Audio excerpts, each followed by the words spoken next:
Hello students, आपका मेरे channel विकास education point पर स्वागत है। विद्यार्थियों, आज मैं आपको शिक्षा निदेशालय राष्ट्रीय राजधानी क्षेत्र दिल्ली द्वारा दी जाने वाली क्लास 8 के हिंदी विषय के कार्यपत्रक 2 का अध्ययन करेंगे। विद्यार्थियों, यह कार्यपत्रक 8 अप्रैल 2021 की है। आइए अध्ययन करते हैं। बच्चों, हमारा टॉपिक चल रहा है लाख की चूड़ियाँ। इसके पहले हमने पहले कार्यपत्रक में लाख की चूड़ियों के बारे में आगे पढ़ा था। आइए उसके आगे देखते हैं। बच्चों, पिछले कार्यपत्रक संख्या 1 में हमने पढ़ा कि बदलू गांव में लाख की चूड़ियाँ बनाने का काम करता है और वह लेखक को सुंदर सुंदर लाख की गोलियां बनाकर देता था। बदलू नीम के पेड़ के नीचे बैठकर अपना काम करता था। वह भट्ठी में लाख पिघलाता करता था और लकड़ी की चौखट पर लाख के मुलायम होने पर उसे सलाख के समान पतला करके चूड़ी के आकार देता था और बाद में वह उन पर रंग करता था। आगे देखते हैं बच्चों। बदलू यह कार्य सदा ही एक मचिए पर बैठकर किया करता था जो बहुत ही पुरानी थी। बगल में उसका हुक्का रखा रहता जिसमें वह बीच बीच में पीता रहता। गांव में मेरा दोपहर का समय अधिकतर बदलू के पास बीतता। वह मुझे ललाम कहा करता और मेरे पहुंचते ही मेरे लिए तुरंत एक मछिया मंगा देता। मैं घंटों बैठे बैठे उसे इस प्रकार चूड़ियाँ बनाते देखता रहता। लगभग रोज ही वह 4-6 जोड़े चूड़ियाँ बनाता। पूरा जोड़ा बना लेने पर वह उसे बेलन पर चढ़ाकर कुछ क्षण चुपचाप देखता रहता, मानो वह बेलन ना हो किसी नववधू की कलाई हो। बदलू मनिहार था। मनिहार का मतलब होता है बच्चों चूड़ी बनाने वाला। चूड़ियाँ बनाना उसका पैतृक पेशा था और वास्तव में बहुत ही सुंदर चूड़ियाँ बनाता था। उसकी बनाई हुई चूड़ियों की खपत भी बहुत थी। उस गांव में तो सभी स्त्रियां उसकी बनाई हुई चूड़ियाँ पहनती थीं। आसपास के गांव के लोग भी उससे चूड़ियाँ ले जाते थे, परंतु वह कभी भी चूड़ियों को पैसे से बेचता ना था। उसका अभी तक वस्तु विनिमय का तरीका था और लोग अनाज के बदले उसे चूड़ियाँ ले जाते। बदलू स्वभाव से बहुत सीधा था। मैंने कभी भी उसे किसी से झगड़ते नहीं देखा था।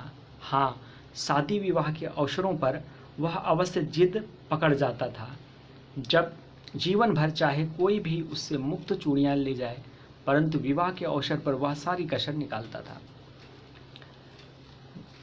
आखिर सुहाग के जोड़े का महत्व ही और होता है। मुझे याद है मेरे मामा के यहाँ किसी लड़की के विवाह में जरा सी किसी बात से बिगड़ गया था और फिर उसको मनाने में लोहे लग गए थे। विवाह में इसी जोड़े का मूल्य इतना बढ़ जाता था कि उसके लिए उसकी घरवाली को सारे वस्त्र मिलते, ढेरों अनाज मिलता, उसको अपने लिए पगड़ी मिलती और रुपए जो मिलते सो अलग। यदि संसार में बदलू को किसी बात से चिढ़ थी तो वह थी कांच की चूड़ियों से। यदि किसी भी स्त्री के हाथों में उसे कांच की चूड़ियाँ दिख जाती तो वह अंदर ही अंदर कुढ़ उठता और कभी कभी तो 2-4 बातें सुना देता। बच्चों, इसमें कुछ गूढ़ जो है शब्द दिए गए हैं। आइए इनके बारे में जान लेते हैं। मचिया का मतलब होता है बच्चों बैठने के उपयोग में आने वाली सुतली आदि से बुनी हुई छोटी चौकोर खाट। मनिहार चूड़ियाँ बेचने वाला होता है। पैतृक मतलब पूर्वजों का या पिता से प्राप्त या पुश्तैनी। वस्तु विनिमय बच्चों रुपयों पैसों से न खरीद कर एक वस्तु के बदले दूसरी वस्तु लेना। ठीक है। कसर का मतलब होता है घाटा पूरा करना। ठीक है, तो ये था आज का हमारा कार्यपत्रक बच्चों। आइए अब प्रश्नों के उत्तर करते हैं। पहला प्रश्न है, सोच कर लिखिए कि आप अपने मित्रों या भाई बहन से किस प्रकार वस्तु विनिमय करते हैं। बच्चों, हाँ, कभी कभी मैं अपने दोस्त के साथ वस्तु विनिमय करता हूँ, जैसे कि मैं उसे अपना कोई खिलौना देकर उससे खाने की चीज़ें या चॉकलेट ले लेता हूँ। यह चीज़ आप लोग भी करते होंगे बच्चों। स्कूल में जब आप स्कूल जाते हैं तो कभी कोई चीज़ पसंद आ जाता है तो अपने मित्र से आप उसको बदल लेते हैं, कोई चीज़ दे करके उससे ले लेते हैं, तो उससे वो चीज़ ले लेते हैं, तो ये वस्तु विनिमय कहलाता है। आइए नेक्स्ट क्वेश्चन देखते हैं। बदलू गांव की स्त्रियों के हाथ के में कांच की चूड़ियाँ पहने देखकर गुस्सा क्यों होता था?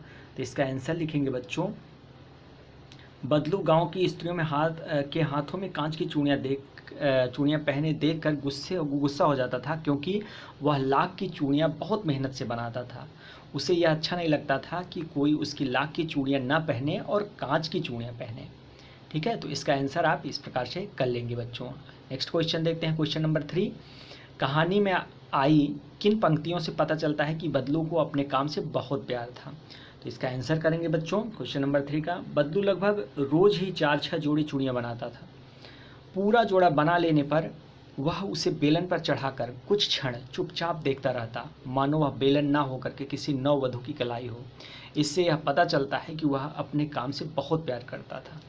ठीक है, तो इस प्रकार से इसका आंसर करेंगे बच्चों। नेक्स्ट क्वेश्चन देखते हैं, क्वेश्चन नंबर 4।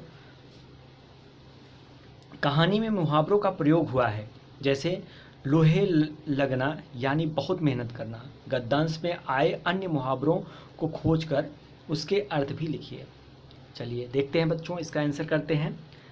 इसमें कुछ मुहावरे हैं, जैसे कसर निकालना, तो कसर निकालना का हो जाएगा बच्चों कमी पूरा करना।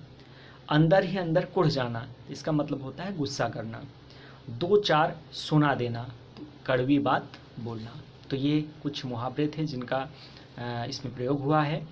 आइए नेक्स्ट क्वेश्चन देखते हैं बच्चों। आप छुट्टियों में जिसके घर जाते हैं उनके घर की दिनचर्या आपके घर से अलग कैसे होती है, लिखिए। तो बच्चों छुट्टियों में, जैसा कि इसके पहले वाले वर्कशीट में आपने बताया था कि मामा के घर जाते हैं, भाई सभी बच्चों को पसंद होता है वहाँ जाना। आप अपने हिसाब से भी इसका आंसर लिख सकते हो कि आपको जहाँ जाना पसंद है वहाँ की दिनचर्या के बारे में लिख सकते हो। तो मैंने कुछ आंसर लिखे हैं, इसका इस प्रकार से होगा। छुट्टियों में मैं अपने ननिहाल जाता हूँ। अपने घर पर जल्दी सोकर उठना पड़ता है, ज़्यादा खेलने को नहीं मिलता, लेकिन नानी के घर खूब सोते और खेलते हैं। तो बच्चों इस प्रकार से इसका आंसर कर लेंगे। तो ये था आज का हमारा कार्यपत्रक बच्चों। कोविड-19 के विरुद्ध लड़ाई में सुरक्षित रहने के लिए 2 गज अथवा 6 फीट की शारीरिक दूरी का पालन करना चाहिए। धन्यवाद।